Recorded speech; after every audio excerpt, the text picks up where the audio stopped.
যিসকলৰ ঘৰত ration card নাই তেওঁলোকৰ ঘৰত অৰুণোদয় আঁচনিৰ হিতাধিকাৰীও নাই।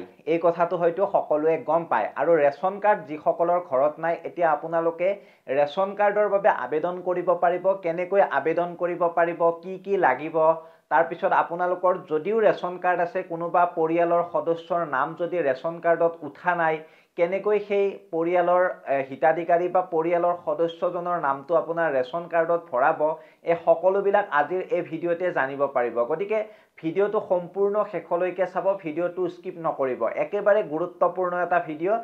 এতিয়া চাব, মই আপোনালোকক সম্পূৰ্ণ ডিটেইলছত কথাবিলাক জনাই যাম। আপোনাৰ পৰিয়ালত যদি ৰেচন কাৰ্ড নাই, তেন্তে এই ভিডিঅ'টোৰ কমেণ্ট ছেকশ্যনত এটা আপোনালোকে মন্তব্য দি যাব, ৰেচন কাৰ্ড আপোনাৰ আছে নে নাই, বা আপুনি ৰেচন কাৰ্ডৰ হিতাধিকাৰী হ'বলৈ যোগ্য হয় নে নহয়, সেইটো কমেণ্ট ছেকশ্যনত কমেণ্ট কৰিব।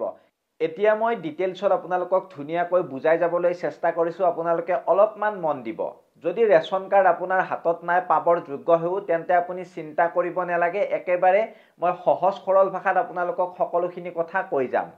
অসম চৰকাৰে এতিয়া আৰম্ভ কৰিছে নতুন ৰেচন কাৰ্ডৰ আবেদন। এইটো আপোনালোকে বিশেষকৈ যিসকলে গৰিহা পৰিয়ালৰ এতিয়ালৈকে ৰেচন কাৰ্ড পোৱা নাই, বা আপোনালোকে যোগ্য পৰিয়ালে ৰেচন কাৰ্ড পোৱা নাই, তেওঁলোকৰ বাবে এইটো এটা সুবৰ্ণ সুযোগ বৰ্তমান সময়ত।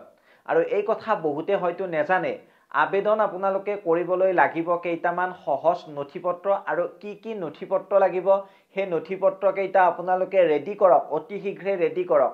যিটো আপোনালোকৰ লাষ্টৰ ডেট আবেদন কৰাৰ, সেয়া এতিয়াও আহি পৰা নাই, এতিয়া আবেদন চলি আছে। আপোনালোকে আবেদন কৰিব পাৰে। ক'ত কৰিব লাগিব, কি লাগিব, সকলোখিনি জনাম, আপোনালোকে ধৈৰ্য সহকাৰে চাই থাকিব।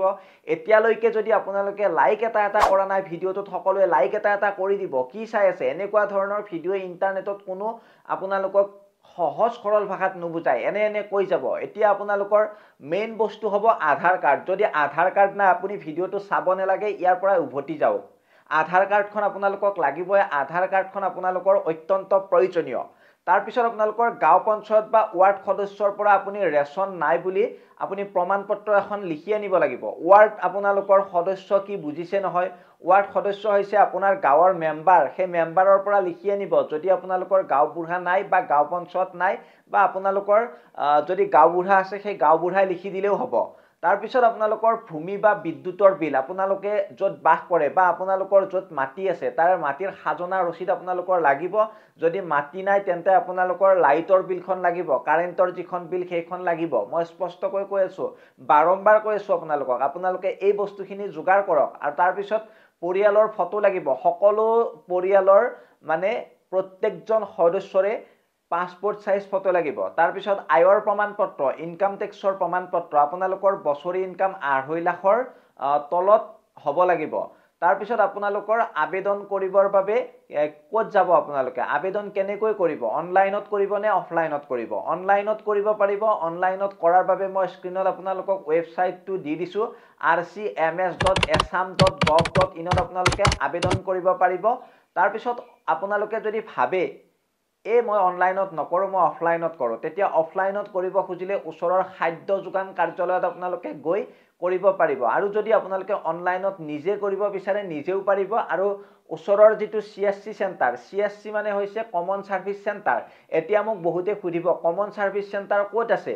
আপুনি নেটত ছাৰ্চ কৰক, নিয়াৰ মাই কমন ছাৰ্ভিচ চেণ্টাৰ বা নিয়াৰ মাই CSC চেণ্টাৰ বুলি গুগলত মাৰক, তেতিয়া এড্ৰেছ সহ আহি যাব। গুগল মেপ চাই গুচি যাওক, তাত ধুনীয়াকৈ এপ্লাই কৰি থৈ আহক। আৰু কিহৰ অফলাইনত কৰিব লাগে, মোৰ ফালৰ পৰা আপোনালোকক এটাই ছাজেশ্যন দিম, আপোনালোকে ডাইৰেক্টলি অফলাইনত কৰিব নালাগে, অনলাইনত কৰি আহক। তাৰপিছত এই ৰেচন কাৰ্ডে আপোনালোকক কি দিব? এই ৰেচন কাৰ্ডত আপোনালোকে গমেই পাইছে, অক্টোবৰ মাহৰ পৰা চাউল, চেনি, নিমখ সকলোবিলাক আপোনালোকে সস্তাত পাব। গতিকে বেছি পলম নকৰি আপোনালোকে যদি পোৱাৰ যোগ্য হয়, যাওক CSC চেণ্টাৰত কৰি আহক, বা আপোনালোকৰ ওচৰৰ খাদ্যৰ সামগ্ৰীৰ যিটো আপোনালোকক মই ক'লো জিলাবিলাকত আছে, সেই অফিচত যাই কৰি আহক। তাৰপিছত এইটো কেৱল আপোনালোকৰ খাদ্যই নহয়, এইটো আপোনাৰ অধিকাৰ হয়। এইটো কথা মনত ৰাখিব, আপোনাৰ পৰিয়ালৰ সুৰক্ষাৰ বাবে এইটো এতিয়া সকলোৰে অধিকাৰ হৈ পৰিছে। আপোনালোকে যিসকল যোগ্য হয়, আপোনালোকে অতি শীঘ্ৰে এই ডকুমেণ্টছখিনি যোগাৰ কৰি এই যি মই প্ৰচেছটো ক'লো, এই প্ৰচেছটো আৰম্ভ কৰি দিয়ক। কাৰণ বহুত বস্তু এতিয়া ৰেচন কাৰ্ড নহ'লে আপোনালোকৰ নহয়। যদি আপুনি পোৱাৰ যোগ্য তেন্তে আপোনাৰ সন্তানেও বহুখিনি সুবিধা পাব। আজিকালি এডমিশ্যন সকলোবিলাক বিনামূলীয়া কৰি দিছে যদি আপোনাৰ ৰেচন কাৰ্ড থাকে। এতিয়াও যদি আপোনাৰ ৰেচন কাৰ্ড আছে কিন্তু সদস্য আপোনালোকৰ বা নৱজাত শিশু বা বিবাহ পাশৰ সদস্যৰ নাম সংযোগ হোৱা নাই, যেটো বহুত বিবাহ গৈছে, সেইবাবে আপোনাৰ সদস্যৰ যদি নাম অন্তৰ্ভুক্ত হোৱা নাই তেন্তে আপোনালোকে কি কৰিব লাগিব মই আপোনালোকক জনাই দিম। সেইবাবে এইখিনি অংশ মই আনিলো, এইখিনি কথা মই আপোনালোকক কবৰ বাবে মানে আগবাঢ়িলো যে নতুন সদস্যৰ নাম আপোনালোকে ৰেচন কাৰ্ডত সংযোগ কৰিব লাগিব। সংযোগ কৰিবলৈ আপোনালোকৰ কি নথিপত্ৰ লাগিব সেইখিনি হৈছে আপোনালোকৰ মূল ৰেচন কাৰ্ডৰ ফটোকপিটো আপুনি দিব লাগিব। তাৰ পিছত আপোনালোকৰ জন্মৰ প্ৰমাণপত্ৰ বা আপোনালোকৰ বিবাহৰ প্ৰমাণপত্ৰখন লাগিব। আপোনালোকে এই যিখন ফৰ্ম আনিব সেই ফৰ্মখনৰ লগত তাৰ পিছত আধাৰ কাৰ্ডখন লাগিব যদি আপোনালোকৰ আছে। তাৰ পিছত পৰিয়ালৰ প্ৰধানৰ অনুমতি লাগিব।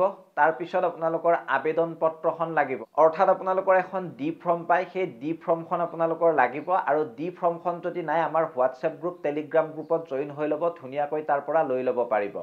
তাৰ পিছত আপোনালোকৰ আবেদনৰ পদ্ধতি, আবেদন আচলতে কেনেকৈ কৰিব লাগিব, ওচৰৰ খাদ্য যোগান কাৰ্যালয়লৈ আপোনালোকে যাব লাগিব যদি নতুন সদস্যৰ নাম আপোনালোকে উঠাব বিচাৰে আপোনাৰ ৰেচন কাৰ্ডত।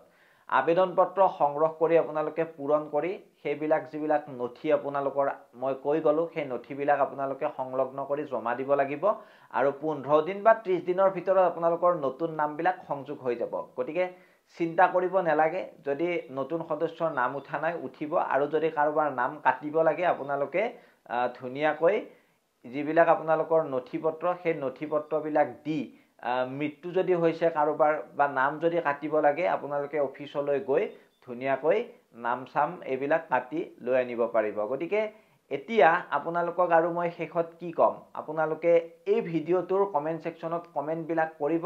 আপোনাৰ সন্তান, আপোনাৰ ঘৰুৱা সদস্যই এই যিবিলাক আপোনালোকৰ সমস্যা এই সমস্যাবিলাকৰ পৰা দূৰ হ'ব যদি আপোনালোকে এই কাৰ্ডখন বনাই বা আপোনালোকে চৰকাৰী বহুত আঁচনি বা চৰকাৰৰ পৰা সহায়ৰ এটা অংশ পাই থাকিব যদি ৰেচন কাৰ্ডখন থাকে। সেইবাবে মই আপোনালোকক বাৰম্বাৰ কৈ আছো, এতিয়া দেৰি নকৰি নতুন ৰেচন কাৰ্ডৰ বাবে আপোনালোকে আবেদন কৰক বা বিদ্যমান কাৰ্ডত নতুন সদস্যৰ নাম আপোনালোকে সংযোগ কৰক। নিশ্চয় বুজি পালে মই আপোনালোকক কি ক'লো। এইটো আপোনাৰ অধিকাৰ, এইটো আপোনাৰ পৰিয়ালৰ আধাৰ। গতিকে বেছি পলম নকৰো আৰু ভিডিঅ'টো যদি ভাল লাগিলে বা ইয়াৰ পৰা যদি কিবা পালে আপোনালোকে শ্বেয়াৰ কৰি দিব যাতে সকলোৰে সহায় হয়, সকলোৱে যাতে এই ভিডিঅ'টো পায়। গতিকে মই মিঠুৱে বিদায় মাগিছো অন্য এটা ভিডিঅ'ত লগ পোৱাৰ প্ৰতিশ্ৰুতিৰে। ধন্যবাদ। জয় অসম।